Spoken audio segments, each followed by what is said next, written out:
Hey, sorry guys. Uh, Dave's gaming, so I forgot to create my little sound barrier that I usually do, so hopefully we don't hear him, but I quick had to do it. I'm here. And sorry, I'm trying to figure out why my mic isn't moving over closer to me. Alright, let's go.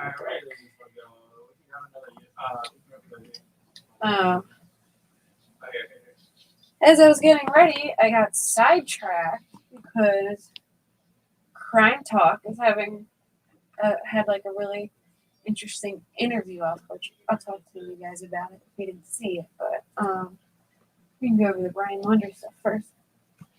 Let me mute my phone real quick.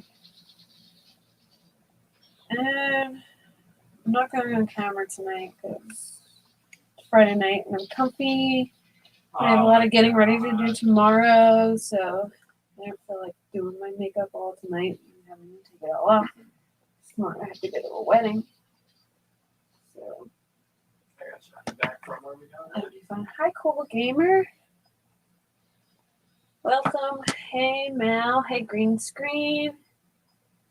I was pushing people. Hey, Matt. Hey, Nina Bina. Oh, it's a fun soon foot. Hey. Hey, Mel KZ. Hey, News Studio. Alright, so I'm going to go over the Brian Laundrie's notebook. Everyone is on this case. What, the Brian Laundrie case? Nah. To be honest, this case just never, I don't know. I think it was like the same with the Watts too. I got into it for the first week, and then I was like, all right, when will this case be over? Hey, Crystal. I guess I just think it just got so ridiculous. Like people outside of the parents' house with, what do you call megaphones and stuff. It was like, come on. Like, it just got out of hand.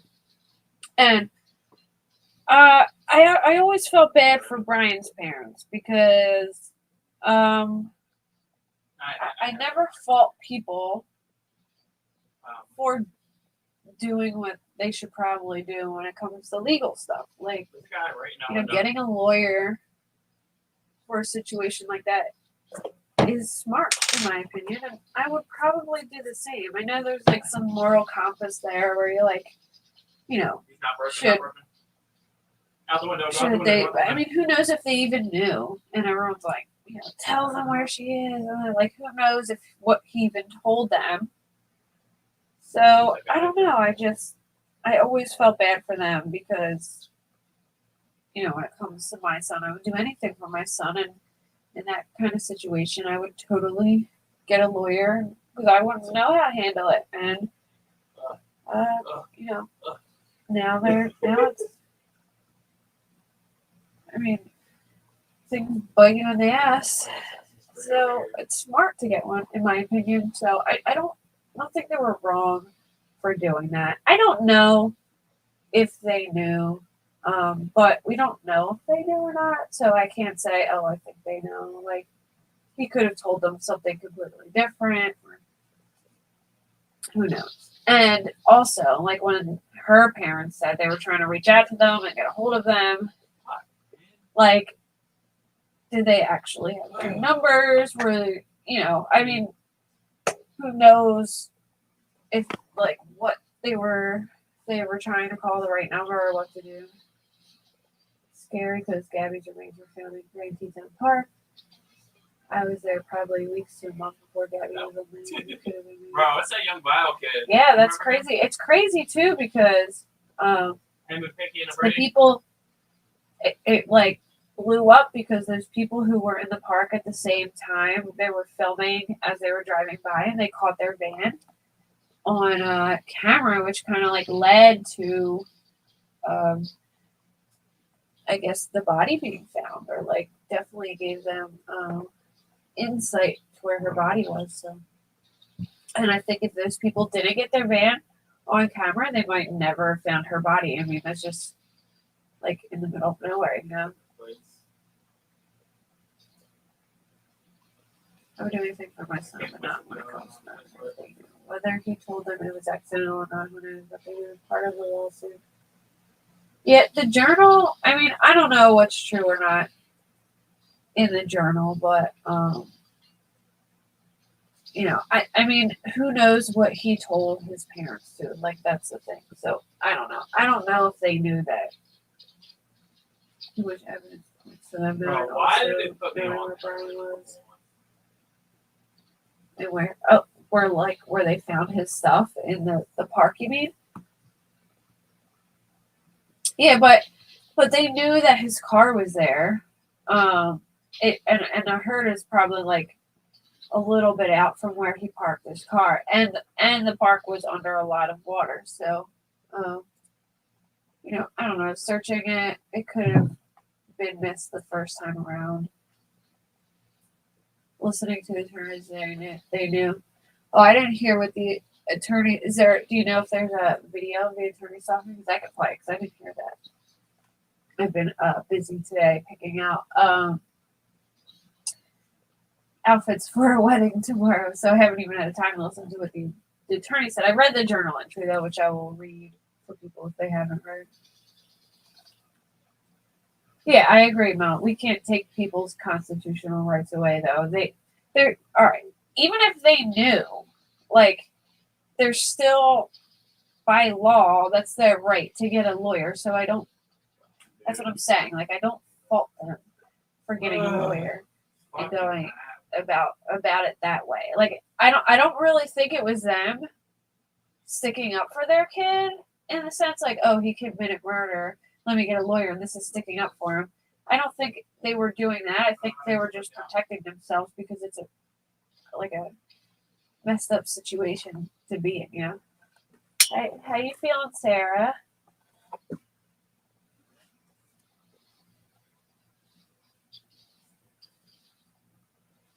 All right, let's see. So I'll read it to you guys. I can show it on the screen if you want, but I have like the typed up version, so it's a little. I mean, I read it from the thing, but it's a little easier for me to read typed up. But let me read it out loud. But. All right, so it said, Gabby, I wish I was right at your side. I wish I could be talking to you right now.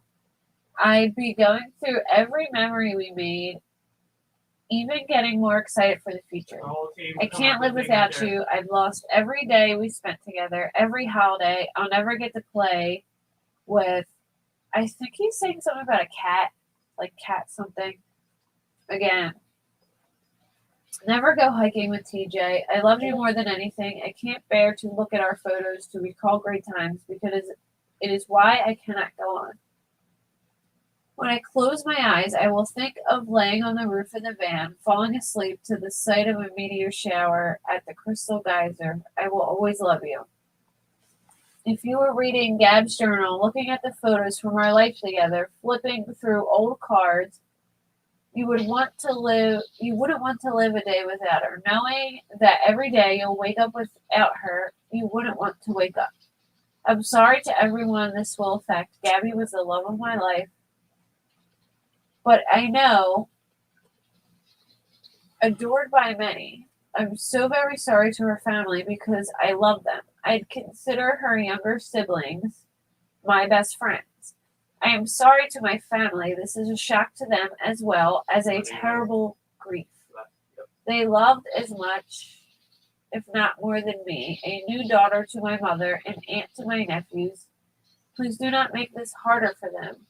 This occurred as an unexpected tragedy, rushing back to the car, trying to cross the streams of Spread Creek before it got too dark to see, too cold. I hear a splash and a scream. I could barely see. I couldn't find her for a moment, shouted her name. I found her breathing heavily, gasping my name. She was freezing cold. We had just came from the blazing hot national parks in Utah. The temperature had dropped to freezing cold. sorry. The temperature dropped to freezing cold.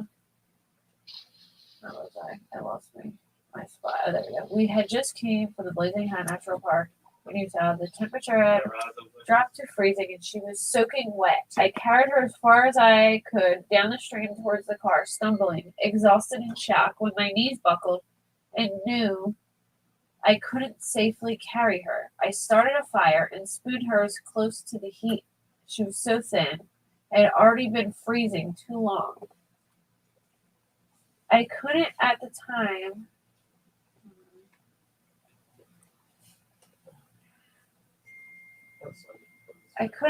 realize that I should have started a fire, but I wanted her out of the cold back to the car. From where I started the fire, I had no idea how far the car might be. Only knew it was across the creek. When I pulled Gabby out of the water, she couldn't tell me what hurt. She had a small bump on her forehead that eventually got larger. Her feet hurt. Her wrists hurt, but she was freezing, shaking violently while carrying her. She continually made sounds of pain.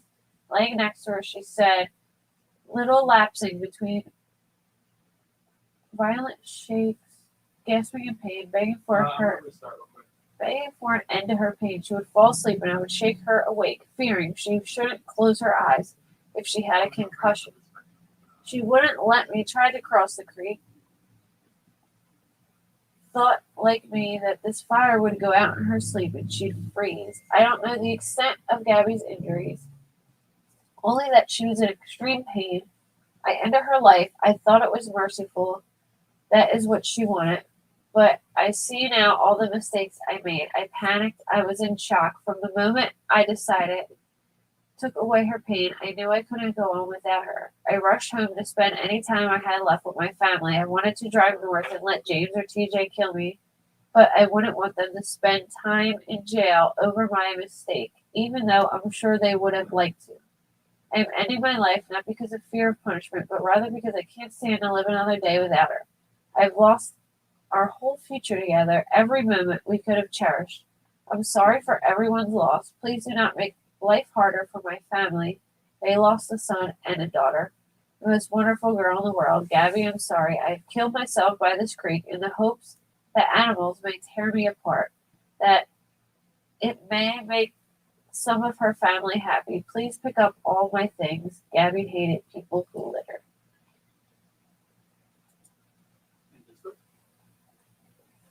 Yeah.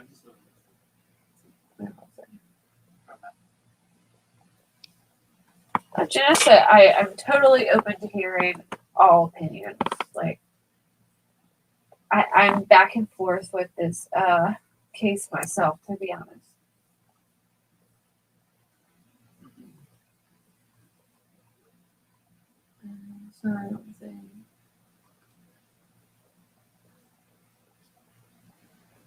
Sorry, I'm reading comments. Yeah, I don't know what to think about this. Like, I think maybe it's possible that, like a little bit is true in it, but I don't believe the whole thing. Like, I think maybe they got in a fight and he pushed her and injured her or something. I think someone sent me the weather. Hold on, let me look at what the weather was.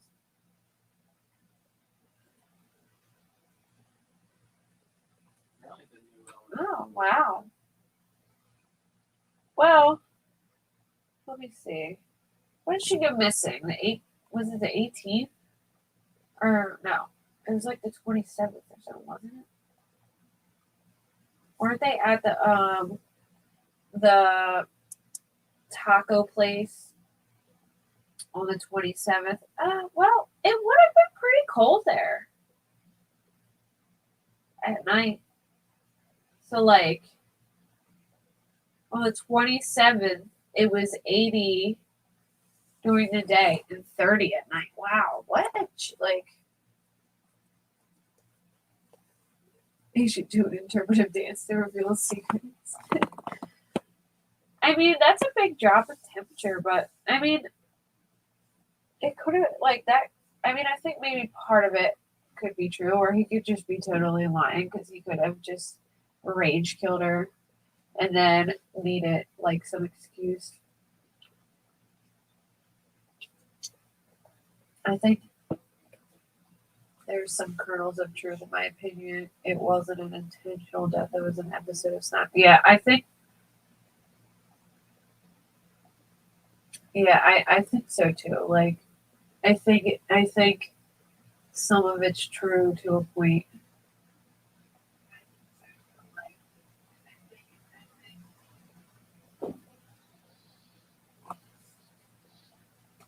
Yeah, I mean, like, here's the thing though. Like, if he did tell this version to his parents, I know it sounds like ridiculous, but I think any parent that's your child, you want to believe like the best of your kid if he even told them. So I don't know. I'm not anti laundries, because I just feel like I think I would probably react similarly if my kid. I would be. I mean, not like of course if you do the crime, you do the time, but I still feel like I would um get him a lawyer and do whatever I could, but everyone's outlook on it is different. Um, I mean, it's a shame because if they did know, then they should have told his parents. But that's a hard position to be in because, like I said, if they knew anything, and then they could get in trouble for it, or however it goes. So, he could have just been acting really weird and refused to not say anything to him. We followed it since day one too. I think it's definitely possible that they could have known or that they might not have. I don't like either way. I think it could go either way. But I think, getting a lawyer wasn't a terrible thing for them to do because at the time it would be considered criminal. You know what I mean? Like before he killed himself. So. Yes, I think they fought and he hurt her worse than he planned to in the fight after he realized she was really. Yeah, I agree too. I think maybe he hit her with something. Do I say something? Hold on. You know what? Yeah, It might remember be. me, pussy? Remember I me, wonder pussy? if my. Yeah. Yes. I know I sound muffled. I just got a text saying you sound muffled. So my headphones with my mic that I use for gaming were plugged in, and I guess they're like over on the side of my desk. So when I was talking, the mic was picking it up low on the side. So I just switched mics. Hopefully, I sound better now. But yeah, I agree. Flintstone foot. I think maybe they got in like an altercation, and he whacked her over the head. And yeah, I'm definitely anti Brian. I'll give you that. But his parents, I can't say if they did or didn't do a bad thing. Also, let me try. I know Brian Enton was supposed to do an interview. Let me see if I can find if he said any, if they put it out there yet.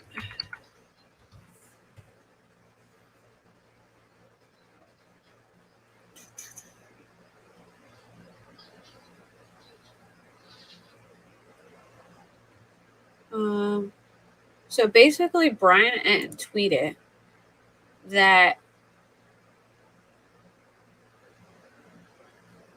Oh wow, he just tweeted again. All right. So Brian Enton said that he just interviewed the Petito attorney. He says to his surprise, when he showed up to the FBI to get evidence, there was a letter from Roberta Laundrie to Brian. He says she wrote, "Burn this," after reading what it said, end our convo when he hosts Banfield on News Nation at 10. But I've tried to get in News Nation for like the past hour and I couldn't figure it out. So I'm like dying to find out Okay, and then 1 hour ago we posted there is at least one other Brian Laundrie confession, possibly two, according to the attorney for the Petito family. One we are told is on or on a digital device. More new details on those in the Roberta Laundrie letter at 10 p.m. So, all right, here's Banfield on the Nation. Let me see if I can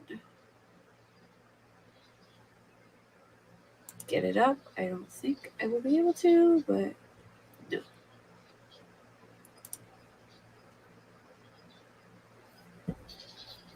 Yeah, I had my headphone mic on.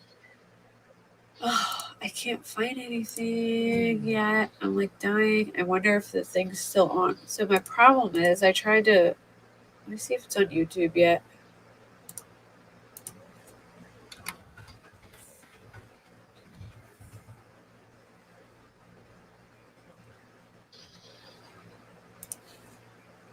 Let's see if News Nation put something up yet. Give me 1 second.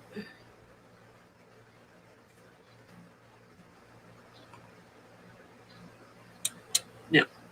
Alright, well, I'll have to wait for that to come out. Alright, so basically there's a second confession and there was a letter. Now if there was a letter that Roberta wrote that said to burn this after reading, then that's definitely shady. And I am dying to know what it said. But you have to have like Sling or Hulu Live. So I have Hulu, but I don't have Hulu Live, and I have Xfinity, but I can't figure out what my login is. So.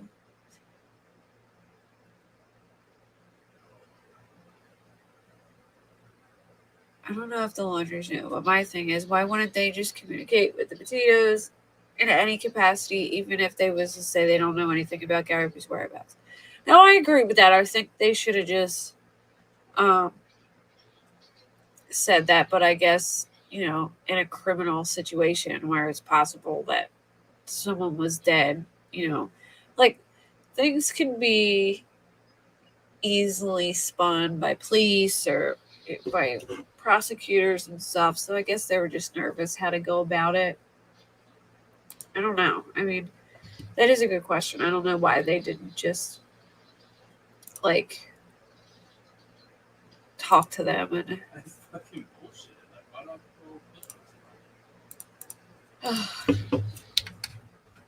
Let's see. So have any of the has there been what is his name? Steve Bertolino? Yeah. Let me see if they have. Attorney releases Brian Laundrie confession.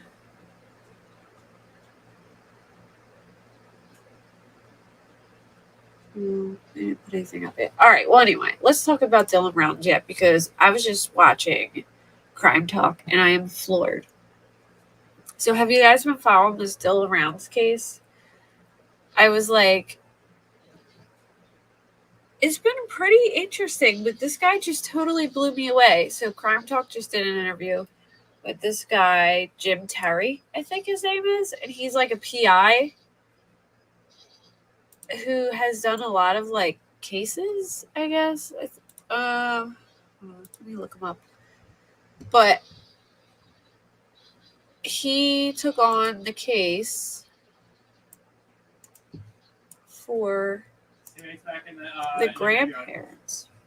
I think if they knew he was going to kill himself, they would have either said so because I can't imagine they left him out there knowing the animals would eat him.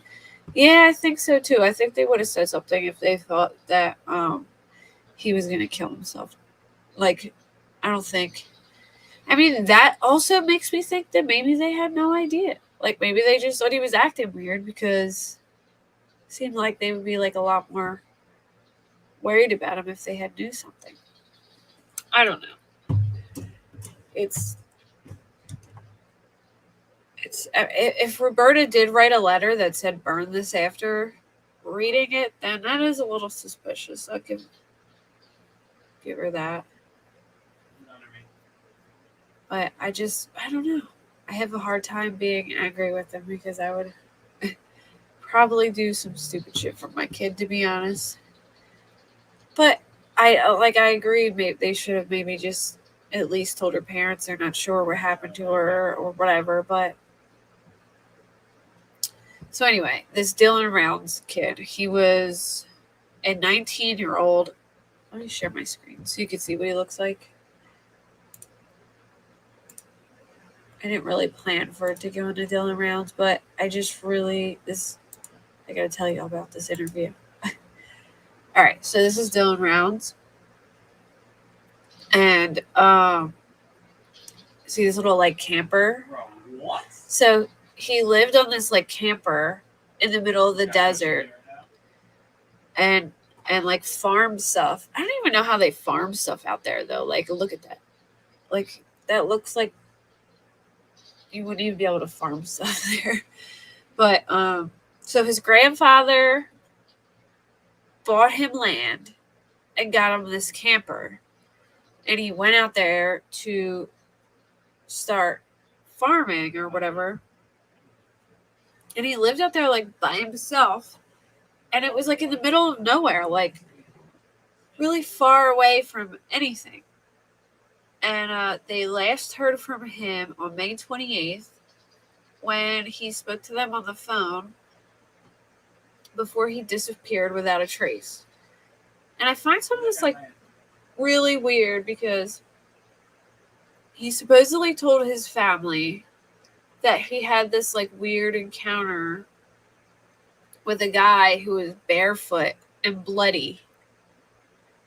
And the guy asked him for a ride and he said no because he like felt weird about it. And then, all right, hold on, let me just read it. His family suspects foul play, which investigators haven't ruled out as tips, and a large-scale search of the area where he went missing has produced nothing. So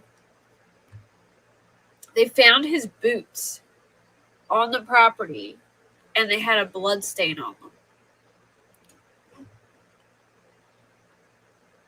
them. Yeah, the boots had a blood spot on them, which his mother, Candace Cooley, found odd.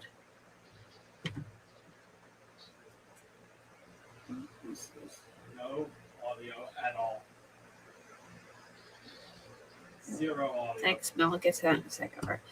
Mel just sent me a Literally text zero about audio. updates. So, That's not where was I? So they did like a search for him. All right, so he was last seen working on his farm where he had a strange encounter with an unknown man. So this unknown man was named Chase Venstra, who worked for this guy Kurt Wadsworth, and he also worked for Dylan, I heard. The man was walking down the gravel road barefoot. He flagged Dylan down, who was in his truck. Round's aunt, Katie Wells, told East Idaho News. She added that on Wednesday, before his disappearance, Round spoke with several family members on the phone about the man. He asked to use Dylan's phone and was acting very erratically. Dylan felt the man was dangerous. Stop the what? It may have been high when he asked Dylan for a ride. Dylan did not give him a ride. According to Wells, the man was seen again in Montello, Nevada, a few days later, asking about Rounds. Other reports indicate the mystery man allegedly received a ride to the teen's trailer on Saturday. We don't believe anything was ransacked, Wells said. Dylan is missing, his phone is missing, and his wallet. All right, so basically, this PI, Jim Terry, reached out to his mom and dad, and his mom and dad hung up on him, and they didn't want him to do anything about it. So then he got in touch with his grandparents and his aunt. And his grandparents and his aunt hired him like right away, but they didn't want the parents to know because there was like a big feud between the parents and the parents and the grandparents.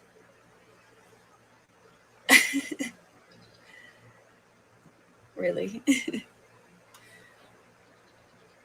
I don't eat cereal, especially Fruity Pebbles. Oh my god, I love the name. Girl, you're gonna make me die.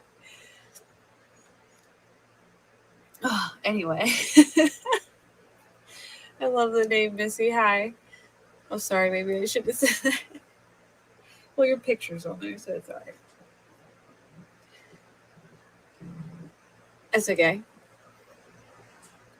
What was I saying? Anyway, so where was I at? So basically, the grandparents didn't want the parents to know. So this guy looked into it, and he said like the area is really bad there, and that there's about 200 people in total that live in that area. Like it's like desolate, and about 74 of those people are pedophiles or sex offenders or whatever. Well, he found out that. All right, so the parents got the information about the guy Chase Vestra from this guy Kurt Wadsworth. So he reached out to Kurt Wadsworth, and Kurt admitted that he was the barefoot and bloody man.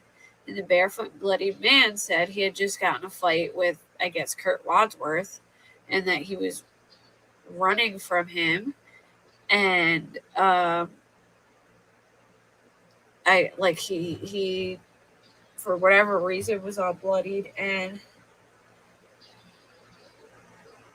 beat up.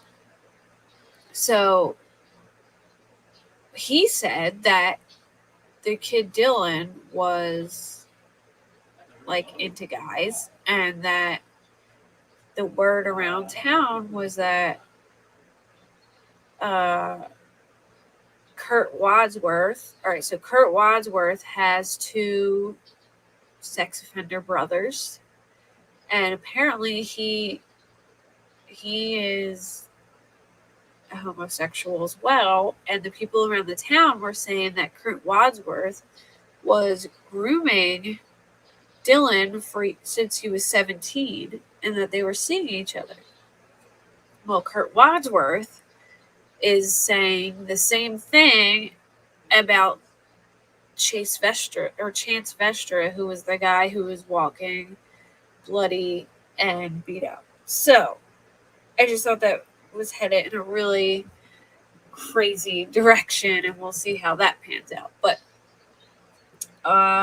a lot of people seem mad, like they didn't want to hear about it. But I think that might be an actual promising lead. I mean, who knows? But could be what happened to him. All right. Mel just sent me something. Let's read it. All right. I'm watching WFL. So somebody posted this on Facebook. I'm watching WFLA at the moment.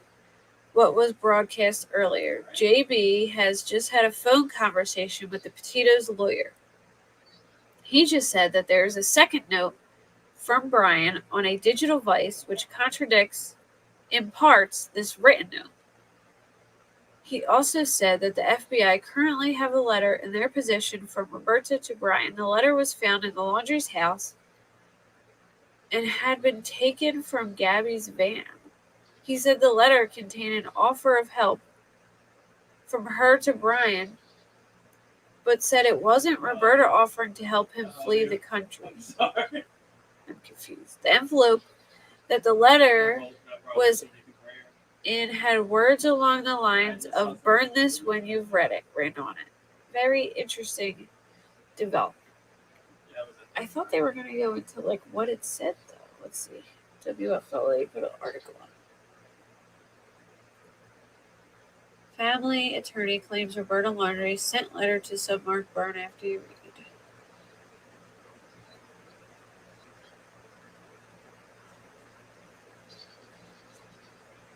Hey Gladys. Pat Riley, the attorney who represents Gabby's parents, sent a statement to WFLA after expressing shock that the notebook contents were revealed. He later joined WFAL Now Live, however, questioning why more wasn't released. Alleged letter to Brian. I found it ironic that Mr. Bertolino says he was, in full transparency. Oops, sorry, I hit my mic. I find it ironic that Mr. Bertolino says he was, in full transparency, releasing this. Well, someone should ask him, why doesn't he release the entire notebook? But more importantly, ask him why he doesn't release Roberta Laundrie's letter to her son, Riley said. Riley claims the letter appears to be written by Brian's mother, Roberta Laundrie, to her son after Gabby Petito was killed. Bertolino has that letter, according to Riley, who said he doesn't have a copy. There's some pretty extreme things she said in there that, without having the letter here to quote it, I don't want to say, but I will simply tell you that there's some pretty extreme things that were contained within that letter. According to Riley, the letter is undated, so it's not entirely clear when it was written. However, Riley claims it was certainly based on what's contained within the letter. It would appear as though the letter were written after Gabby was killed and before Brian took his life. So I guess they're trying to say that some of the contents in the letter were corresponding to some of the things that Brian had said in his notebook. So this is confusing to me then, because I thought that the notebook. Hold on.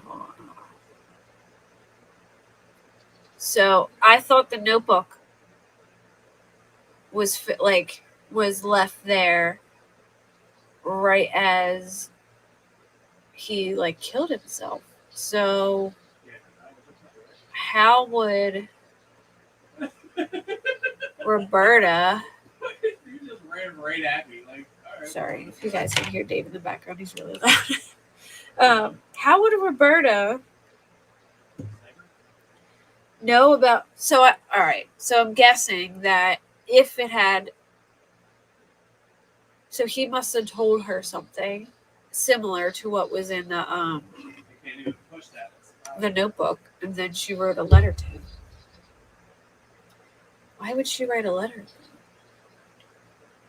I guess so they didn't have any phone conversations that could.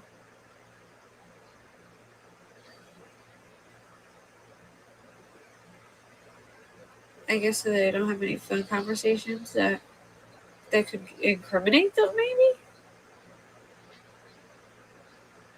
I don't know if that letter was written before or after he came back to Northport, but the most I want to say is there was an offer to assist Brian with some things in that letter. A lawsuit filed by the Petito's family claims the Laundrie knew about Gabby's murder and were planning to help Brian leave the country. Riley has previously alluded to the existence of evidence to back that claim. That's not part of the note. Not to my recollection, Riley noted. According to Riley, a letter was found in the Laundrie family home, but was taken out of the van that Brian and Gabby had been traveling the country. I am led to believe he received that before he came back to Northport, but I don't know that for certain. All right. Let's go over a timeline again because now I'm confused because I'm trying to remember how long it was before, from when he killed her to when he came home.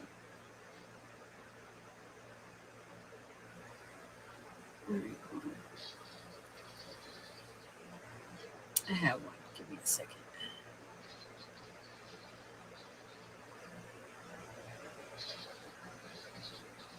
Oh, right, yeah, so bullets. Oh my God. on March 17th, 2019, Gabby and Brian started dating. July 2nd, Gabby Petito leaves New York with her boyfriend of 2 years, heading west. They spent time in Colorado and southern Utah. July 4th, Gabby posted a photo of herself on Instagram standing in between two rock formations in Monument Rocks, Kansas. July 11th, Gabby posted a photo of herself in Colorado's Great Sand Dunes National Park and preserve. He came home. I don't remember. Like, I gotta, yeah, that's why I gotta go over this because I don't remember. Um, uh, Bro, there's people right here. I don't remember how many days it was. All right. July 22nd, she posted a photo of herself in Utah's Bryce Canyon National Park. August 12th, officers respond to an incident involving Brian Laundrie and Gabby. So that incident was when they were weren't they parked like right outside of that store that the one that never Crystal whatever the chick who got killed, her and her girlfriend, she worked there, Moon something. But they got into that fight and it was on body cam footage and uh she's like crying and she says that she like hit him and they separate them for the night. Yeah, it was around the 27th. The 27th is when they were at that taco joint. So, I was gonna say I put a couple so they get into that domestic violence incident where she's crying and apologizing and saying that she hit him, and then they put her in a hotel, I believe, and leave him to stay in the van, right? And then August 17th to 23rd, Brian flies to Florida to help his father move their things into a storage unit. Which I was always confused about this. I know from what I remember, um, from what I remember, they lived in a home that the Laundries owned, but it was in like a retirement type HOA area. And then people were complaining, so they had to leave. Um, and then I think he had to fly back to Florida to put their stuff into a storage unit. And then, if I remember correctly, I think she was staying in a hotel at the time, and then she called her dad and she needed him to like send her pizza or something. I've heard so many different things. Like there was another guy who was staying with her. I don't know what's true. I don't know what's not, but I remember hearing all kinds of rumors about that. Oh, here it is. Yeah. A YouTube video titled Van Life, beginning our van life journey, posted on the account Nomadic Static. The couple can be seen in various unmarked locations. On August 21st, Petito's father, Joe Petito, orders Uber Eats for Gabby. The meal is delivered to Salt Lake City. This is the last time Petito speaks with her father.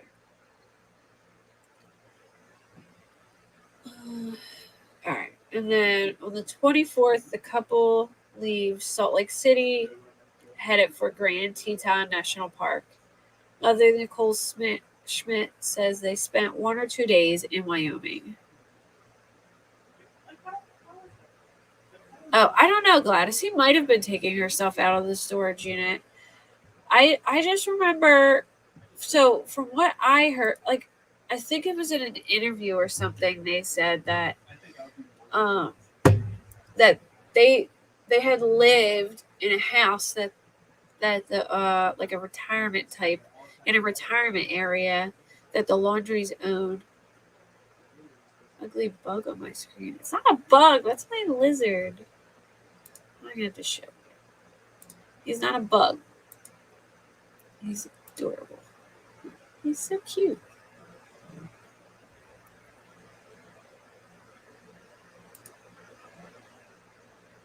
I would go get her right now, but I don't want to go on camera, so.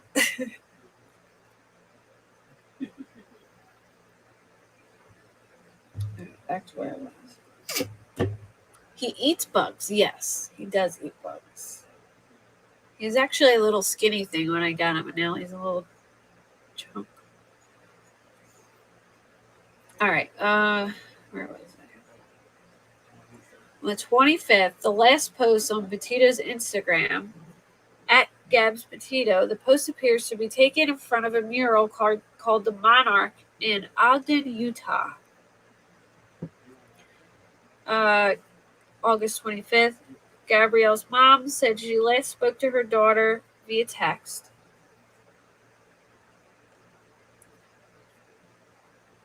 And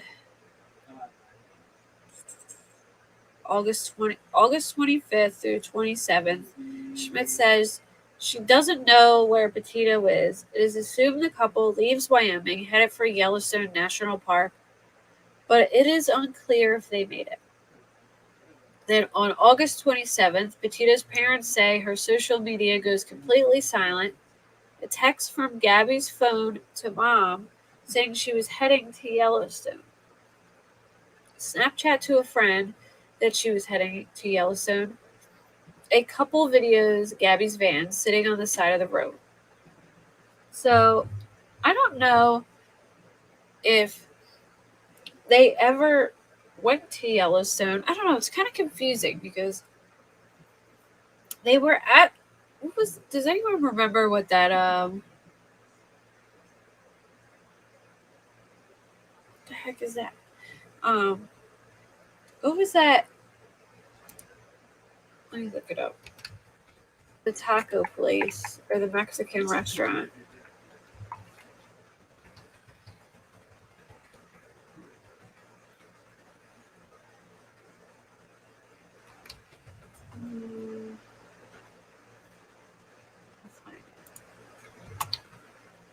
Well, they were at that Mexican restaurant and the Mary Piglets. That's what it was in Jackson, Wyoming.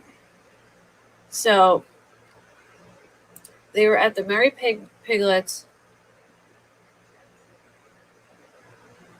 That's really weird. Really, the Dean restaurant. Stop trying to get me with those stupid jokes. All right. Anyway, the Mary Piglets. They went to the Mary Piglets, and then somebody said that. Remember that lady did a video and said that there was a huge fight and that Gabby was yelling at the waitress. Well, that lady just went viral and then disappeared. And then the waitress actually came forward and said that they were actually very friendly.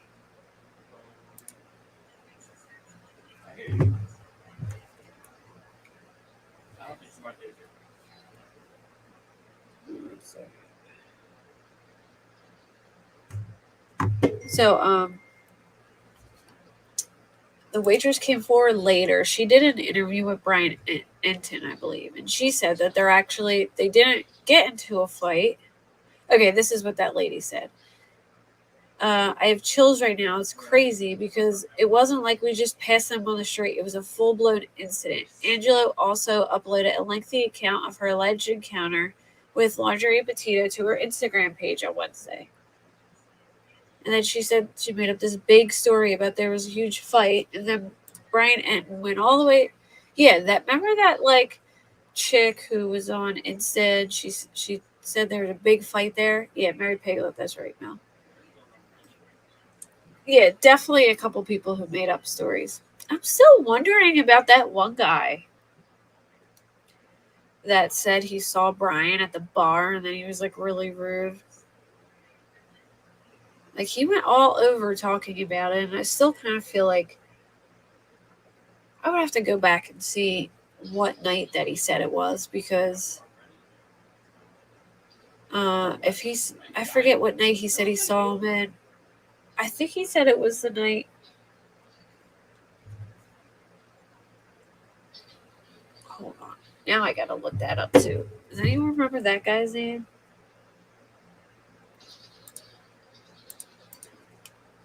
Here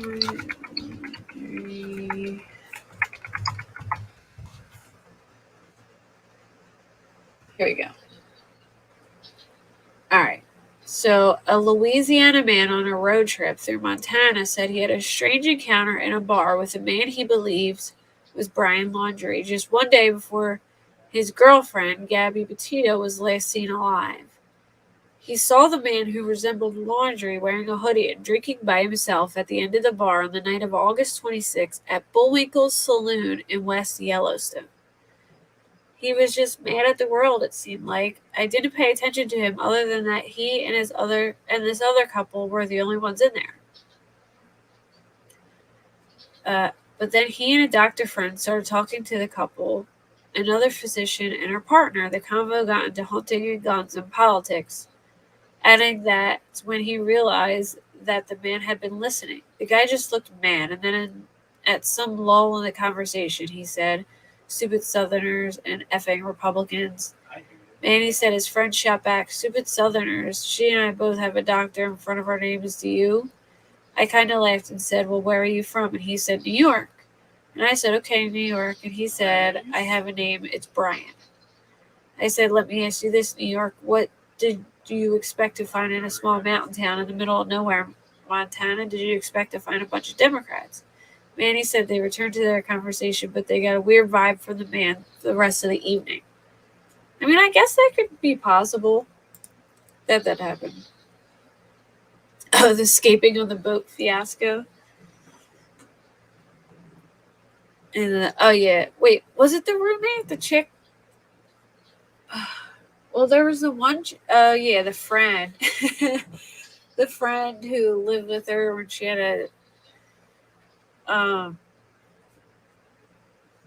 remember that she had a friend who, the girl who did the TikTok videos with her, and said that everyone thought that she was involved. She was supposed to go out there and meet them or something like that. Yeah, and then he was. Let's see. Well, yeah. So anyway, that lady on Insta, she lied because that's not how it went down in the restaurant. Let's see. Ryan. I forget how it actually went down, but I can look that up. Beatrice, Mary Piglets.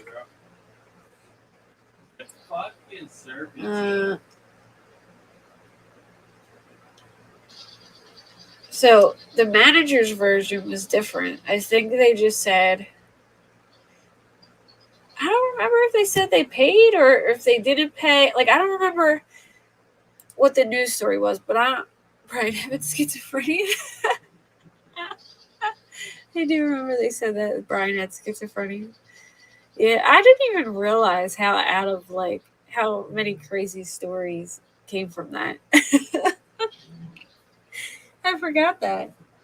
Um, but yeah, that lady at the restaurant lied because they didn't get like a big blowout. I don't remember if it was true that they left without paying and then they just went out there and got them and then they paid. He was spotted in Venezuela too. Oh yeah, he was spotted in Venezuela. He was spotted in the Bahamas. He was spotted. there was a Brian lookalike in every part of the world. You remember that? There were people posting Brian like everywhere. And then there was some guy on TikTok who looked just like him. And I think his like TikTok name was like, "I'm not Brian Laundrie" or something like that. That was funny. And people are just, these poor people who looked like Brian Laundrie, people were taking pictures of them everywhere and posting up. No worries, my friend lives in Mexico. They know. So yeah, that lady lied to go viral pretty much. She was probably at the Mary Piglets, but I don't think that it was, I think she made it seem a lot more crazy than it was. Oh my God. Yeah, there's a fake Brian account who went live on a boat. Everybody thought it was him on the way to Venezuela. I remember that. That was so funny. Remember Whistle Britches, accused some rando on Twitter of being Brian Laundrie, and he like started this huge hate campaign against this poor guy. Like they literally had all these people attacking this poor dude, like saying they knew he was Brian Laundrie, and like Chris McDonough was like leading the ranks, like messaging him like, "I know you're Brian Laundrie." Oh my goodness, that really did. Did you? I felt like the boat. There was like, uh, it was like a little like canoe on the ocean. Ish. The short, skinny, bald dudes were all in trouble. Oh my goodness, that was a whole mess. It really was. There was. I didn't realize how many people, like how many average guys, looked like Brian Laundrie. Like how many, like bald. How many of them like that looked just like him? It was out of this world. It was really funny though. Now that I think back, I mean, it wasn't funny at the time. Oh, I even dressed my lizard up as what's his name for Halloween because it happened in October as Dog the Bounty Hunter. Wait. You guys gotta see this. Hold on. Bear with me while I find it, but it's too funny not to share. So, this all went down in October, and it was near the time of Halloween, and I was like, I need to do like a really good Halloween costume. So I did my lizard as I found it already. Awesome. I did my lizard as Dog the Bounty Hunter, and it looks so good too. Hold on. Send it to myself.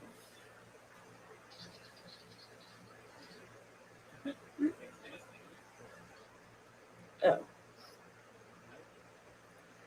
here's one. Let me get a side view too, because that one was pretty funny.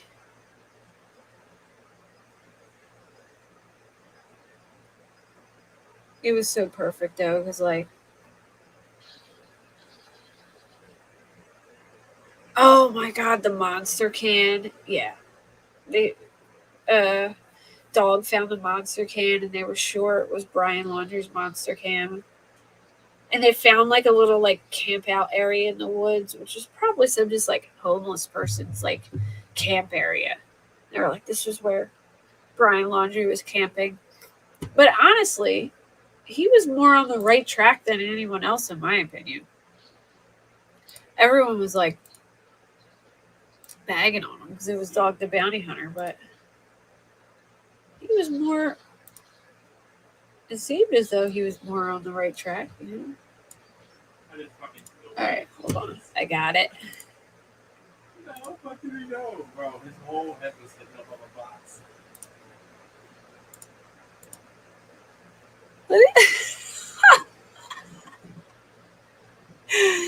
Oh man. Yeah, I think they found poop. Hey Brittany J. Everyone, check out Allegedly with Brittany J's channel. She's awesome. I didn't get to shout you out last time, Britt, because I was in the middle of doing the OJ thing, and I was like, I was so upset about it all week. I'm like, man, I didn't shout out her channel. I felt so bad. No, but she's awesome and she's adorable. Check out Allegedly with Brittany J. Everyone, go sub to her channel. It's not an ugly bug, Matt. He's adorable, and he's a Dog the Bounty Hunter. So I got like I ordered these little sunglasses off offline, and they were too small, so I had to make my own. But I think I did a pretty good job. He was so mad at me too. Look how black his beard is. That means they're angry. Because I had to keep like fixing it to like make it in the perfect spot. He was so pissed. Hold on, there's another one. Let me show you the other one.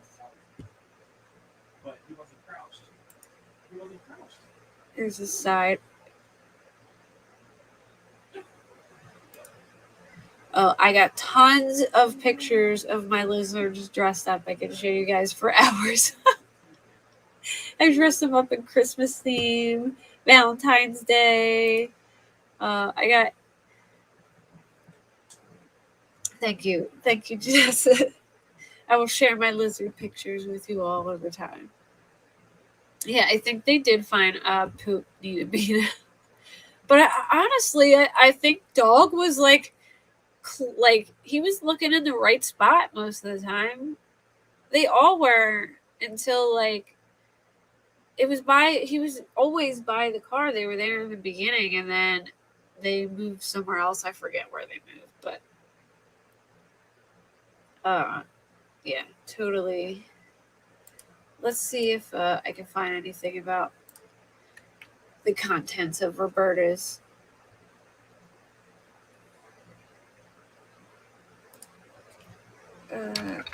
Roberta. Let me see if I can find anything on Facebook that talks about it yet.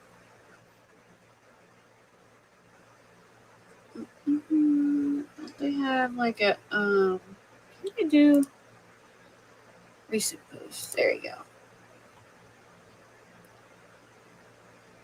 No.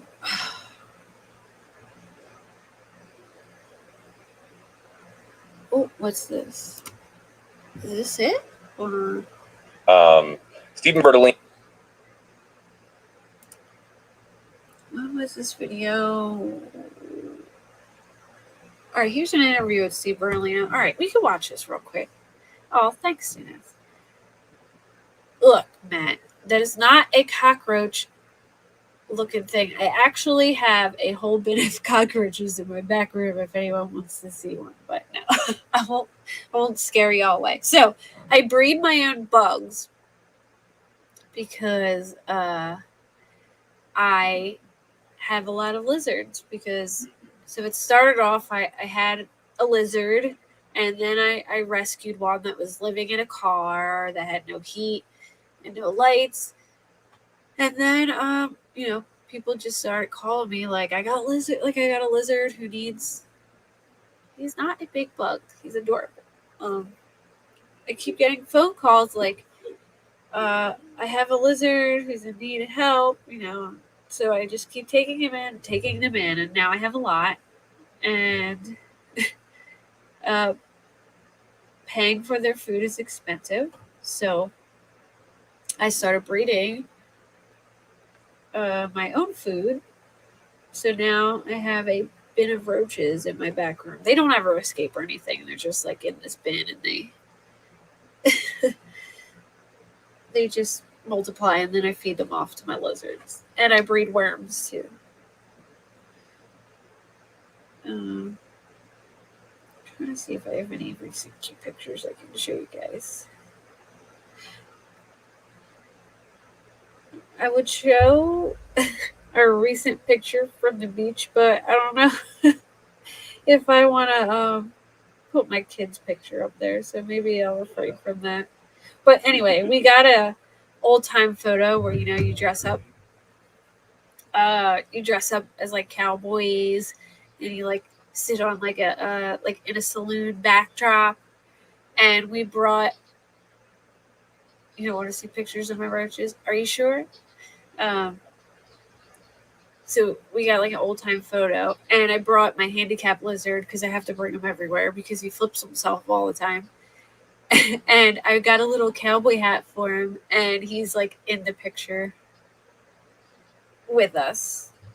I wonder if I could like share it and just blur out my kid in it.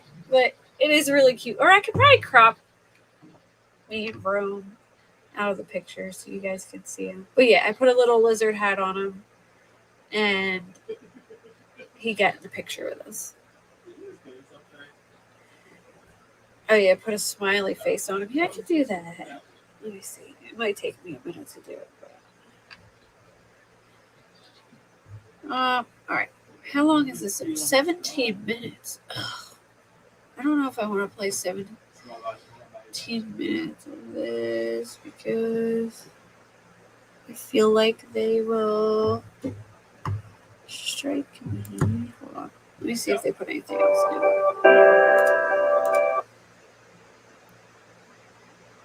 No. Alright. one more time. I'm gonna look up Ryan. Real quick. Your son has a bearded dragon named Thor. He is huge. I have one named Hulk, and he's huge. Hulk is probably my biggest one. He's a big guy.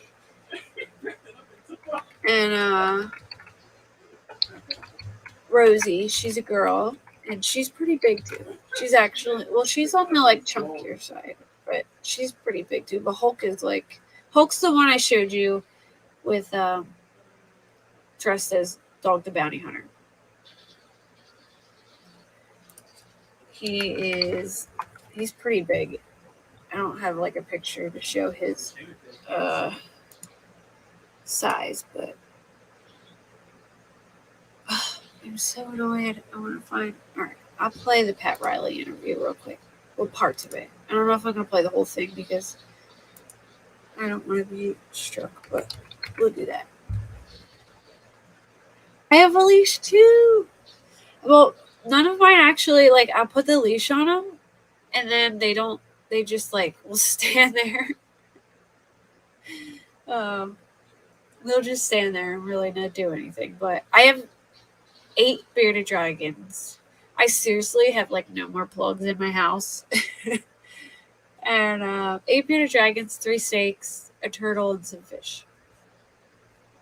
And roaches. Actually, this is really weird, but alright. So like if I ever saw a wild roach, I would freak the hell out. But I've gotten so used to these ones, they're like a specific kind. And I never realized, like, I kind of have a soft spot. I don't have eggs in my wall. I don't think they were eggs, Mel. I think they're like mothballs or something. She sent me a video. Mel sent me a video, and it was like somebody opening their electrical outlet, and they said it was like lizard eggs all over the electrical outlet. I don't know if they were lizard eggs. They look more like mothballs to me, but they could be.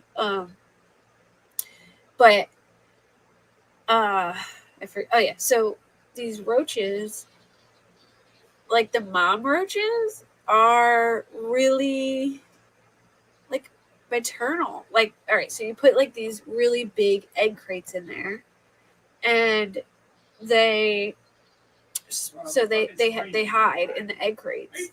And sorry guys, Dave's cursing in the background because he's kidding.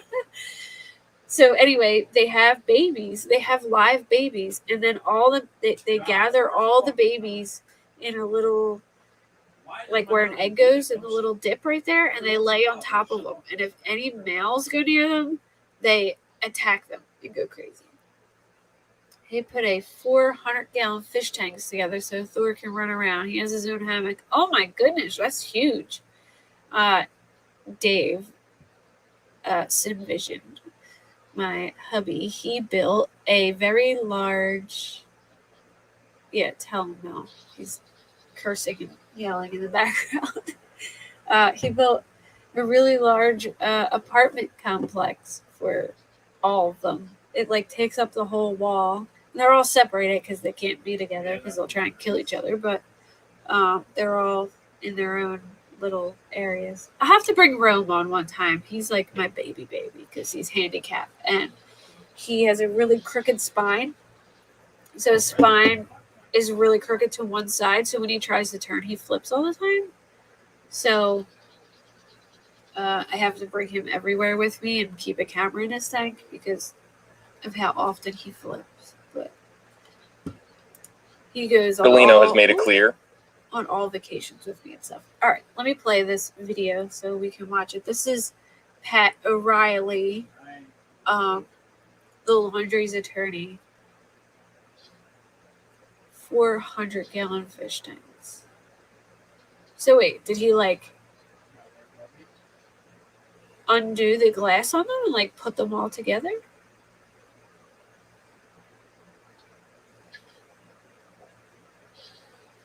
He wasn't born like that. He was born regular, but whoever had him. Alright, so lizards have like a really particular way of caring for them. they need to have a heat light, but the heat has to be a certain temperature, so they have different wattage. So like you have to have like a temp gun and check to make sure it's at the right temps. And then they need another light called a UVB light, which mimics the sun. So the UVB light, oh, that's awesome, Lori. So we cut the glass and sealed it so it's like a giant tank. That's really cool. That's really cool. I would like, I have too many to do that, but let's do a lizard show. My youngest would love it. He loves learning about animals. Oh, I could do a whole reptile show. I got 15 different reptiles I can show if you guys would be interested, and I could teach the care about them. But so in a nutshell, they need the heat to digest their food, and they need the sunlight, the UVB, to convert calcium into their bones. And when they don't have this UVB light, their bones get very weak and they start to become almost like cartilage. And it's called, and they get metabolic bone disease. It's very common in lizards. Even if you have a UVB light, like you have to change it like every 6 months, you have to be on top of it. And if it's not how it's supposed to be, they can. I predict Kate getting a safari outfit, going to schools with all the reptiles as a little old lady. Yeah, I mean, I would totally do that. My son always asks me, "Can you do like show and tell at my school?" I'm like, "Well, they'd have to invite me. I'm not just gonna like, beg them to do it." Yeah, when they shed, they get really pretty every time.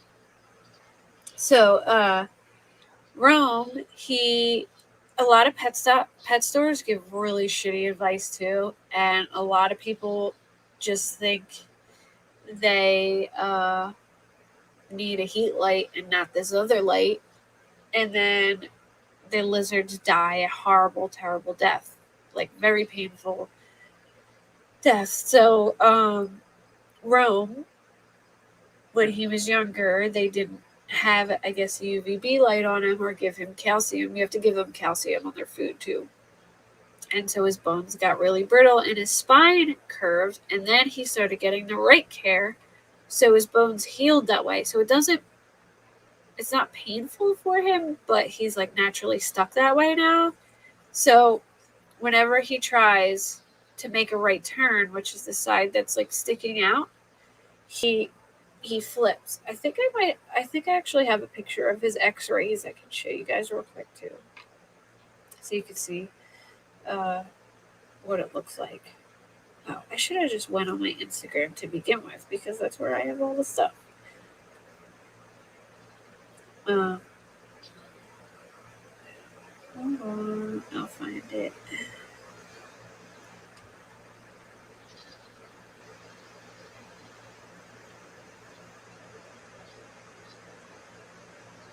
Yes, I do have them. All right.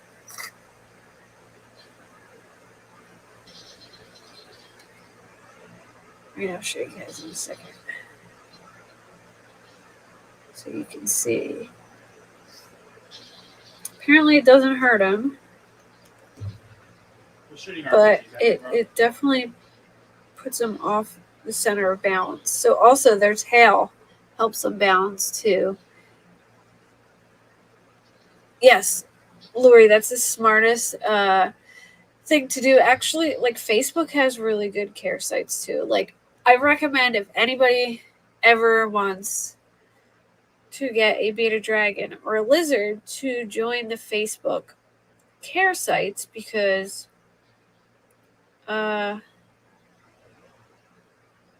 that's where they give you the best advice, in my opinion. Like, there's a lot of people who argue over things. Like, for instance, I don't use sand in my tank. A lot of people like to, but sand, especially babies, lizards lick the air and things to smell.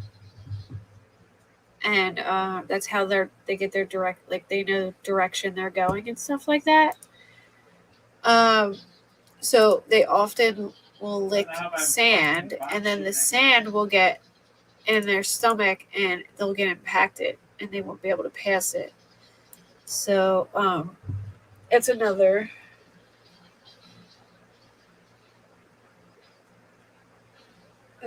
issue where impaction happens a lot. All right, I got the pictures of my lizards.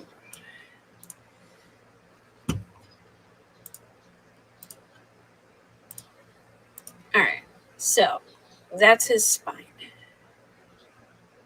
See how it goes like really far one side. You watch from afar. There's another one too. There's the other side. But yeah, it's very goes very far to one side. So, and he walks really funny too. He can't really use his back legs, so he kind of like walks with his front legs, and his back legs kind of just hang there. But I mean, he gets around pretty well. He always tries to escape to go visit the girl in the tank next to him because he wants to have babies with her, I guess. I don't know. And he hobbles over there with no problem. All right, one more.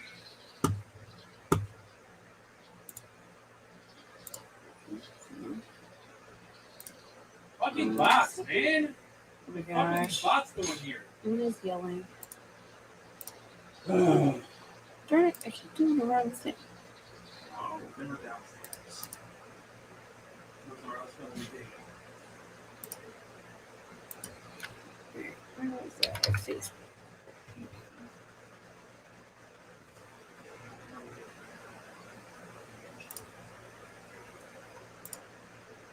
There we go. All right. Sorry. Yeah. Fuck this retarded. It's so dumb. There he is. One week forward and fucking box. How cute is he?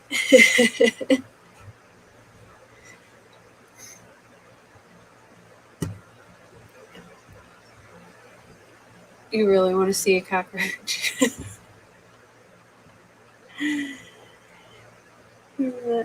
He's not weird. He's adorable. Anyway, let me see if I can find it. I'm trying to see if anyone posted an update about Brian. Wait, did I finish that timeline? I have like the worst ADD. Back to what I was doing.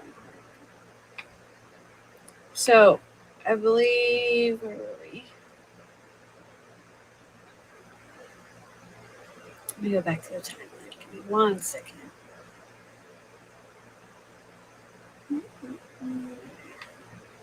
All right, so the last we left off was the 22nd.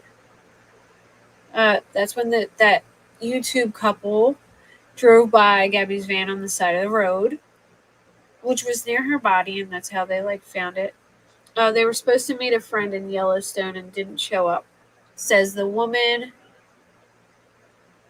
Back to true crime.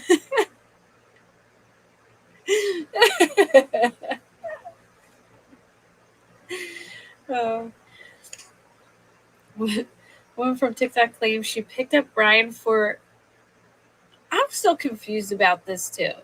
Does anyone believe this? That this part of me feels like maybe he got a ride because he didn't want to take the van back. Oh, hornworms, Lori. Yeah, the big ones that are like the color of like teal. And mealworms. Yeah, I breed mealworms too. They're actually really easy to breed. August 30th, Schmidt gets a text from Petito's number. She is not sure if it is coming from Petito. After this point, Schmidt says Petito stops replying to her messages. September 1st, Brian returns home without Gabby. So yeah, 3 days.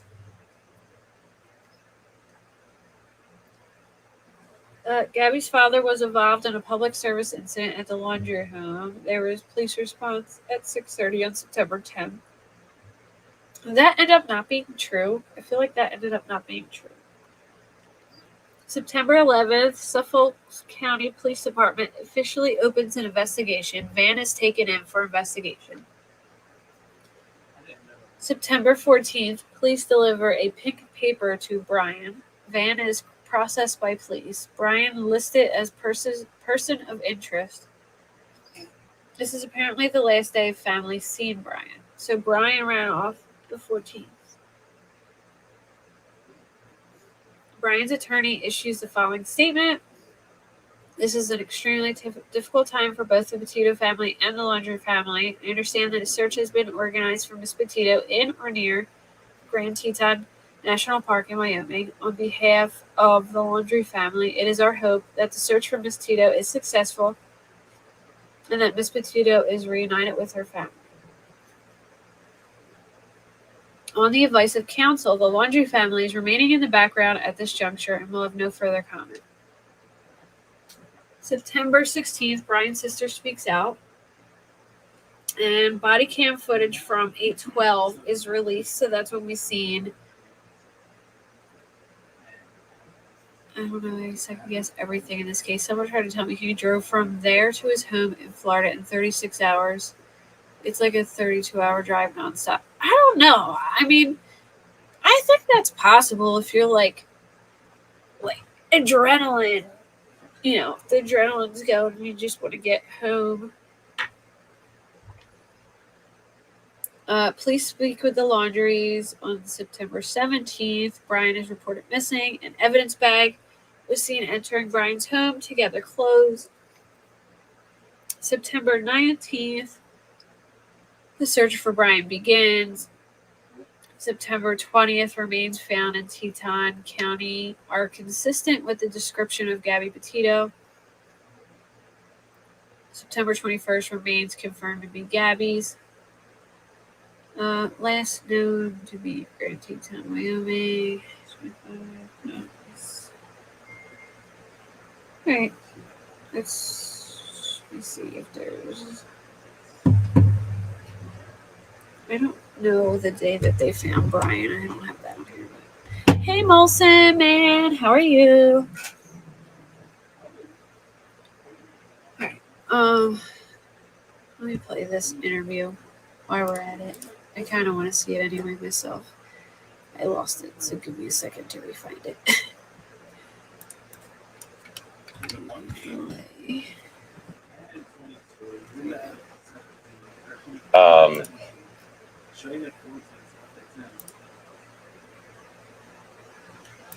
I have to talk during it too.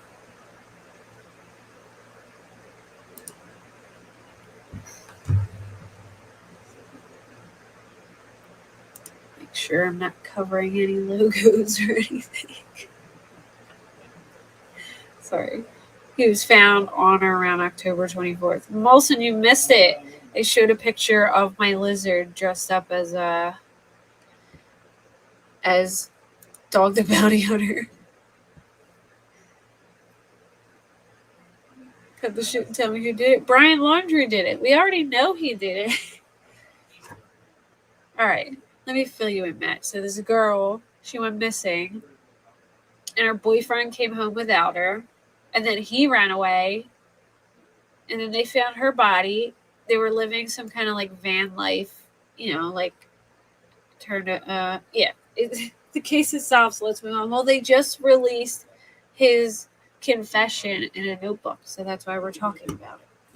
Everyone's been waiting for the contents of this notebook since day one. So, all right, let me speed this up so I don't get distracted.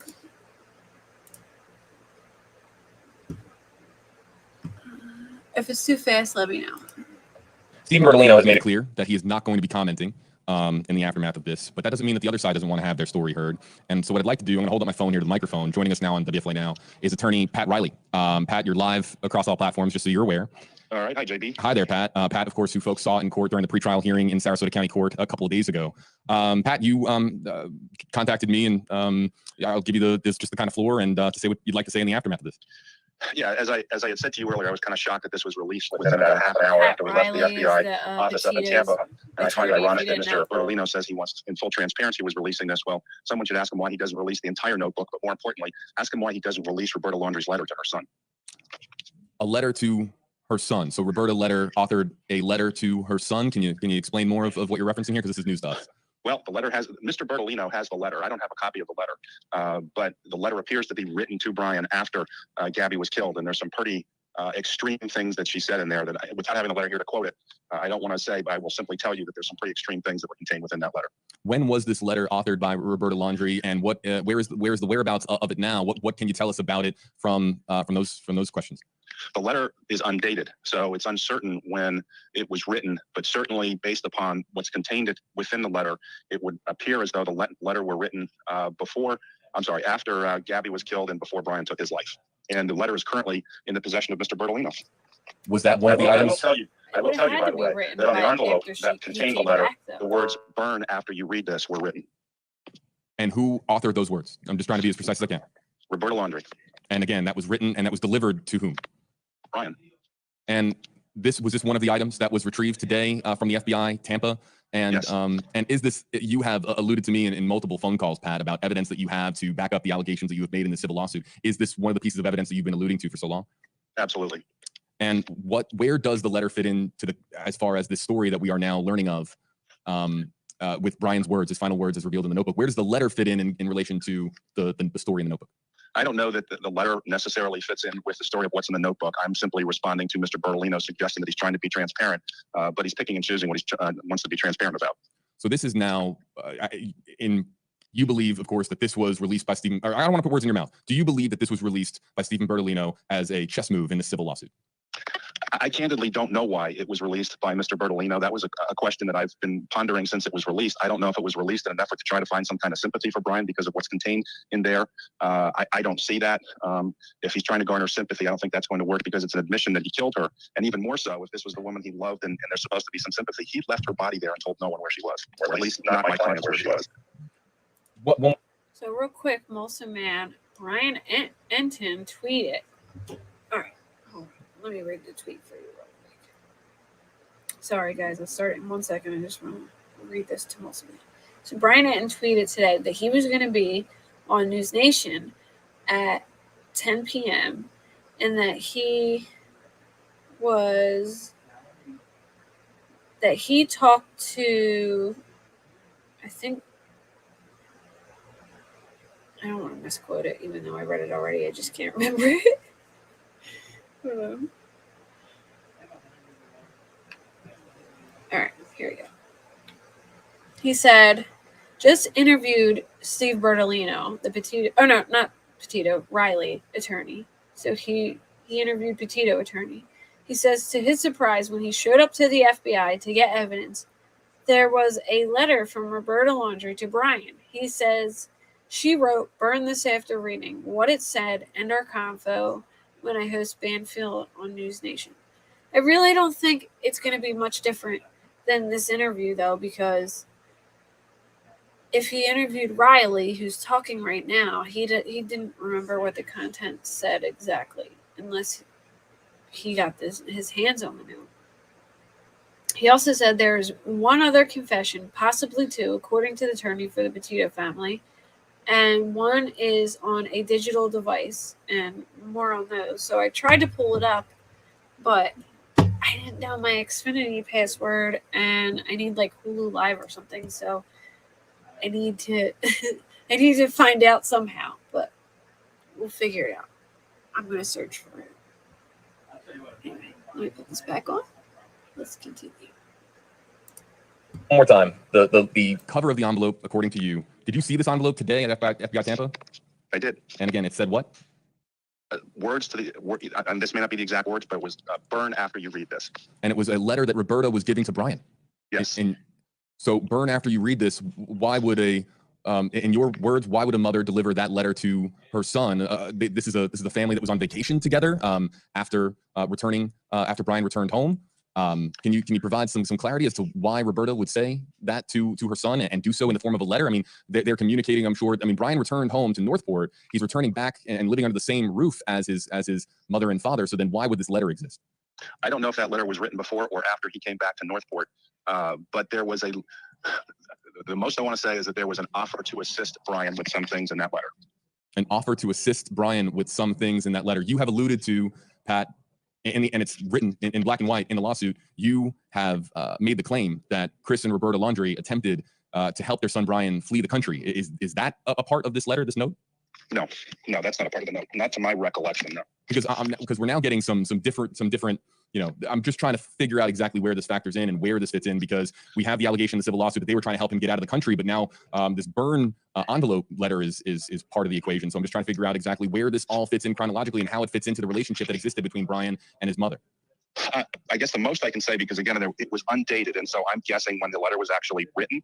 Again, I'm fairly certain it was between the time period of Gabby's passing and Brian committed suicide. So I don't know the exact date it was written. I don't know when it was delivered, but it was found on Brian, or actually it was found in the van when he came back. So I'm led to believe that he had that, he received that before he came back to Northport, but I don't know that for certain. Oh, so the letter was found in the van? Yes. Okay. Well, I'm sorry. No, the letter was found in the Laundrie's home, but it had been taken out of the van. Gotcha. Okay. So now according to Pat Riley, of course, who we're on the phone with here on WFLA now, there's this the presence of this letter that exists. Pat, did you read the letter today while you were with FBI Tampa? I did. What can you tell us about it other than what it said on the cover of the envelope? I can tell you that the letter contained an offer from Roberta Laundrie to assist Brian Laundrie. And you won't tell us what? I prefer not to say exactly what it said until I have the letter in front of me, or you have the letter in front of you and you can see exactly what it says. To assist Brian in something. But again, this was found and was taken from the van, but found in the Laundrie home. So it's likely dated at some point before Brian returned home to Northport, or at least in that time window. So you're alluding to, and you're not telling us what it is, but you are alluding to Brian being offered help by his mother Roberta to do something that we're not being told what that is at this time. Correct. Okay. Your reaction to this story that Brian left behind. I'm sure by now, of course, you have read the 8 pages of the I notebook. don't know. Yeah, They said and your clients that it was have had found in the opportunity house, to process it. What do you make of Brian and Laundrie's then story they that said they it took it out was of the van. that he heard a So splash, a honestly scream, have that no she was idea. cold, and that he was told by her not to leave her side and to stay by the fire. And They the story definitely that has been said presented by both, Brian though. is I'm really his very final words to the confused about it world. What myself do as you well. and your clients make of this story? That's a version. There's another version. I don't have a copy of the other version yet, but I've been advised there's another version that he authored that we will be getting, hopefully through the Freedom of Information request, that does not entirely match up this particular version. So you're saying that there is a second note of confession? Yes. And is it a written note of confession, or is it another different form of a confession? I ask this because I know that these two were so tech savvy, and somebody who really lived a lot of their life, at least they were very prevalent on social media. So is this a written note, or is this something else? It's on a device. It's a device. Is it a Yes. is it a typed out note? To the best of my knowledge, yes. So you're saying that there is a second note that has been typed out on a device that you do not have possession of and was not part of the gathering of evidence today by FBI Tampa? Correct. And I want to just confirm, are you saying that the story that is told in this digital note doesn't match what is laid out in this written note? It's similar, but it's not the same. But neither. 36 minutes ago. This so I note can makes no pull sense up. as to what happened. In what way? Please elaborate. My understanding is that the area where Gabby's body was found was not very far away from where Brian Laundrie could have gone and sought help for her if he wanted to. Can you provide any explanation? And this would be one of the first questions that I would ask for Mr. Bertolino, who did have conversations with Brian before he went to the Carlton Reserve and claimed his own life. Is there any reason why, that, to your understanding, with this story and this version of events, why Brian didn't call 911 or specifically seek out help in another form before carrying out, in his words, or in really laying it out for our audience here based on the story that he presented, what was a mercy killing? Well, I can't answer that. I wasn't there. I can only say that I don't believe his story. Okay. Do your clients believe the story? Oh, no. Where does this fit in now legally, Pat? Going forward, you and I had conversations earlier this week about how this was just coincidence that the pretrial hearing, the hearing on the motion to dismiss, was on Wednesday, and that just by pure coincidence that today, Friday, the 24th, June 24, 2022, that today was the day that you and Bertolino were at FBI Tampa to pick up and receive this evidence, where does this now fit into the legal picture as far as the civil lawsuit? There are so many people around the world who have been clamoring justice for Gabby, and so many people around the world that have just been clamoring for the truth overall. So where does this now? We're getting a lot of new information today. We're hearing the news story that has been presented by Brian Laundrie in his final words in the notebook. You're now talking about a letter that exists between Roberta Laundrie to her son with some aggressive language on the envelope of that letter, and then also as well now a digital note that you says partially contradicts the written note that we have presented in front of us today. So where does this all fit into the puzzle that is the civil lawsuit? I think it's too early to tell. I want to wait until through the discovery process we have all of the information. We have the freedom of information. We get our documents to the freedom of information request, and then I'll be in a better position to analyze where it all fits in. I have submitted a freedom of information act request as well. Are we on? Are we expecting to hear back on that FOIA now that the FBI has released that evidence? Or are we in an accelerated timeline to get perhaps some of those FOIA requests responded to? I can't answer that. I can't speak for the FBI. Okay. Pat, with Mr. Bertolino defending, of course, his clients, and of course you advocating for your clients, a big question, of course, that has come into this is, and we were talking about this earlier, is remorse. And whether or not Brian expressed remorse, and whether or not you believe that Chris and Roberta Laundrie have remorse. Stephen Bertolino on News Nation, speaking to Brian Enton the other night, Wednesday night, said that he and his clients have no regrets with how they handled the situation. So remorse is something that I have asked questions about. I've asked our audience here, and 76% of our audience has said that they don't believe that Brian was remorseful as far as his last words here. Do you believe that there is remorse in the words of Brian Laundrie, and do you believe that there is remorse from Chris and Roberta Laundrie as well? I can't speak about Chris and Roberta Laundrie because, I'll certainly say I've not seen any remorse on their part. As far as Brian is concerned, in reviewing this notebook, I'm not seeing remorse in it. I'm seeing a lot of self-pity, but I'm not seeing remorse. What do you think is the future of this story? We went into this live stream, and some people commenting along saying this is over, it's time to move on, other news in the world that we need to be focusing on. And then, of course, we now get the letter providing this explanation, and this opening up new questions, this opening up now even more questions, because you're telling us that this is only a small part of the story. You're saying that there is more to be told. Where does this go from here, Pat, before we let you go? Wow. I guess until we get Judge Carroll's rulings, I don't know where this goes. But if we get the ruling that we're hoping for, I think there's going to be a lot of information that we get to discover that has not been made public to this point because the Laundries have remained quiet. So I'm hoping that as this moves forward, we'll get more information from them. And what is the end goal? You're filing a civil lawsuit. I'm going to stop it there because I want to do the News Nation one. But if there is, I mean, from what it sounds like, there is a letter, then the Laundries are probably going to lose.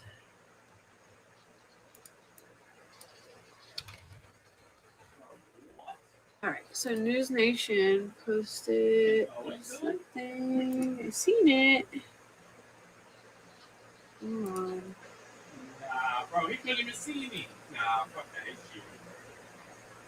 He literally couldn't even see me, dude. He got me for a bunch of minutes. Yes, I think this is it. Let me ask you though, Jennifer, if you go. He literally. Hold on. So I just.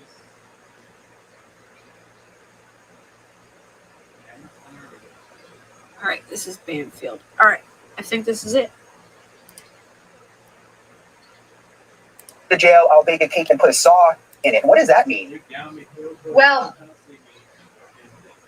it sounds like to me it means she wanted to aid and abet him to either an escape or to possibly, and I know the attorney said no, but could it have been for him to harm himself? I don't know what kind of saw you could use to escape, but you could certainly use some sort of saw to harm yourself while in prison. And I've said many times I'm very concerned about the circumstances surrounding the death of Brian Laundrie. And furthermore, in that letter that he wrote, he discusses, or in the notebook, he discusses actually having someone else take his life, which I found very interesting. Yeah, that was interesting. And to be fair, I texted Mr. Bertolino about this new information about a letter from Roberta to Brian, asking him what this was. And he said, I do know, specifically about the Burn This letter, I do know it's a movie. And what she wrote on the cover of a letter to Brian many months before the trip, he says many months, had the title of the movie on there. And there apparently is a movie, Burn This Letter. Very, very strange. Dr. Ludwig, I want to get to you. In the notebook, Brian Laundrie says Gabby hurt herself in the water. And when he killed her, he called it a mercy killing, which was very, very strange. And I want to read you, Dr. Ludwig, a part of what he wrote in the notebook. He said, when I pulled Gabby out of the water, she couldn't tell me what hurt. She had a small bump on her forehead that eventually got larger. Her feet hurt, her wrist hurt, but she was freezing, shaking violently while carrying her. She continually made sounds of pain. Laying next to her, she said, little lapsing between violent shakes, gasping for pain, begging for an end to her pain. I mean, come on, Dr. Ludwig, is this just an abuser trying to justify his abuse? What is going on here? Yeah, I mean, very often what we see with abusers is that they're very controlling. So Brian clearly wants to control the narrative of this story. And clearly this was not a mercy killing. I think what he's describing is how Gabby was while he was choking her to death. I could certainly see Gabby having that kind of physical reaction while he was killing her. But he's controlling the narrative because Brian knew or wanted this letter to get out, and he wanted everyone to read it. So we see that Brian continues to be very controlling and to try to almost position Gabby in some strange way. If Gabby is hurt, why not call 911? Why not bring her to a hospital? Yeah, that is Mercy a good killing? That's point, just a though. bizarre jump.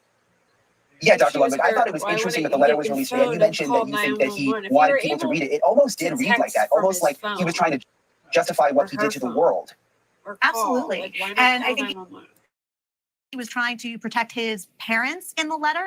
And I think we also see psychologically something very interesting where Brian says that Gabby was the love of his life and he couldn't imagine living without her. And I do believe that part to be true because with violent partners who kill their lovers, very often they're highly dependent individuals. And when they kill their lover, they then realize how dependent and lost they are without this other person in their life to beat and to blame and to target. So I do believe he was suicidal after he killed Gabby and didn't know what to do with himself. But here we see the sociopathy that he has. If you look at the writing, it's very neatly written. He wanted people to be able to read his writing, read his narrative, protect his parents, and have a sense of what he wanted the world to envision the ending of Gabby's life the way. I will say, though, the first page was very hard to read. It almost looked like he wrote the first page and the last pages very differently. The first page is like nothing was written on the lines and it had like a big wave through it and it made it really hard to read. It was like he didn't even care to make that look nice. But then the rest of them were written neatly. So I think he wrote them at different times. But that's just my opinion. He wanted us to see it, not the way it really happened. So disturbing. Jennifer, the part of the letter where he says that Gabby hurt herself and fell in the river, in the stream, really. You know, I was out there, Jennifer. I was in the spot where Gabby was killed. I saw where the van was. I had incredible cell phone service out there. I had no issue with cell phone service. The area was not that big from where the creek was. It's about a 5-minute walk to the van. I mean, the story doesn't seem to add up that you can go get help or make a phone call, Jennifer. Yes, quite frankly, evidentiary-wise, this is a ridiculous assertion and an assertion to try in some way to make his actions look justified. And we call them self-serving statements, and we see them often with criminals and sociopaths. And it was typical of someone who is a domestic violence abuser, and not surprising. They got like halfway there. And he, you know, also after this apparent thing where he said she hurt herself and yada, yada, yada, he still managed to get in the van and drive all the way home and use her debit card and then hide out and all of the rest. Dr. Ludwig, I want to read you a part of the letter where he describes why he rushed back to Florida. He writes, I rushed home to spend my time I had left with my family. I wanted to drive north and let James or TJ killed me. He also doesn't have great grammar, by the way. But I wouldn't want them to spend time in jail over my mistake, even though I'm sure they would have liked to. I am ending my life not because of a fear of punishment, but rather because I can't stand to live another day without her. So it seems like he was planning to kill himself maybe before he even got home. He talks a lot about Gabby's family. I mean, do you think he really cared about them? Did he really care about her family? You know, it's hard to know. Even killers sometimes see themselves as really good people. So Brian could have felt that he did love Gabby, he loved the family. And, what's interesting, though, is that he goes back home and his family acted very odd, not the way normal parents would act whose son was in this position. And it's almost like a regression. I wonder if his family enabled him in some way. They knew that he was troubled, and it sounds like the mother is troubled as well, and that they would somehow fix it, or he needed to be in their presence. So I find that interesting, that somehow I imagine his parents or family had been protecting him for a long time when he misbehaved. And I'm sure he would get in trouble a lot. And I'm sure they knew something was off with him. But I think we need to be suspect because this is a sociopath who wants us to believe what he's saying. And he sees himself as a good person who went awry, who went off, who impulsively did the wrong thing at times. Because at the end of the letter, he says, I hope Gabby's parents will like that I'll be eaten by animals. So he understands that Gabby's parents will hate him after this event. Yeah, and the weirdest thing was the very end of the letter. He says something about don't litter and pick this letter up because Gabby didn't like littering. I mean, You're talking about killing your fiance and then you're talking about picking up litter. It didn't make much sense. Real quick, I've only got a few more seconds, Jennifer, but you heard Dr. Ludwig talking about the Laundries. Do you, Jennifer, think they knew? Do you think they were in on this? I don't think they planned it with him. I think they absolutely knew right after it occurred. And I'm not so sure there couldn't be accessory after the fact or aiding and abetting I know it was considered by the FBI. Clearly, they've returned all the evidence. Clearly, the case is closed. But I think this evidence would show that civilly, which just requires a preponderance of the evidence as opposed to a reasonable doubt requirement, I'm thinking the Petitos and the Schmitz might have a good civil case here. Yeah, it's going to be interesting to see how this moves forward. I didn't expect this today. You both have been following this case closely also. I didn't expect that notebook was going to reveal all that. And I certainly didn't expect we were going to find out today, just a couple of hours ago, about this new letter from Roberta to Brian. That really took me off guard. Jennifer Coffendorfer and Dr. Robbie Ludwig, thank you so much for coming on tonight to discuss. We appreciate it. Thank you for watching. Go to newsnationnow.com to find News Nation on your television provider. And don't forget to click the red subscribe. Well, I guess not. I feel like that was clickbait. Kind of disappointed. I thought I feel like he was going to talk more about what was in the letter, but he really didn't say anything. Oh, wait. Maybe this one? No. Oh, no, that's a Burger King thing. All right, never mind. Well, that's that. Not me. Not me what?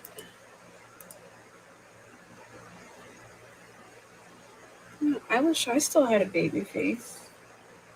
You need some Botox or something. I used to have really a baby face. Not anymore. Well, we might end it. I have a wedding tomorrow. And I'm kind of tired. And I've been on here for almost 2 hours, so. Why is my YouTube zoomed in like a microscope? What do you mean, like my face? I can change it, well, I can't change it unless there's other people in here, but I don't know why it's zoomed in like a microscope. When I screen share, it pulls my face away, and then when I stop the screen share, I pop back up again. My browser? Oh, I don't know. Like when we were watching the video? Oh, sometimes I zoom in my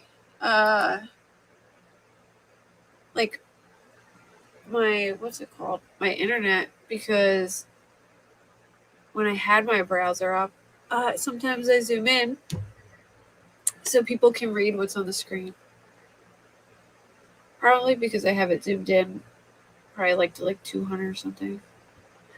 Because when I read articles and stuff, I zoom it in so people can see it. And I just kind of leave it like that. But I'm going to shut it down. Good night, guys. Thank you for coming. Like and subscribe if you haven't already. And thank you for joining me again. And I have a wedding tomorrow, so maybe Sunday I'll be back. Good night, everyone.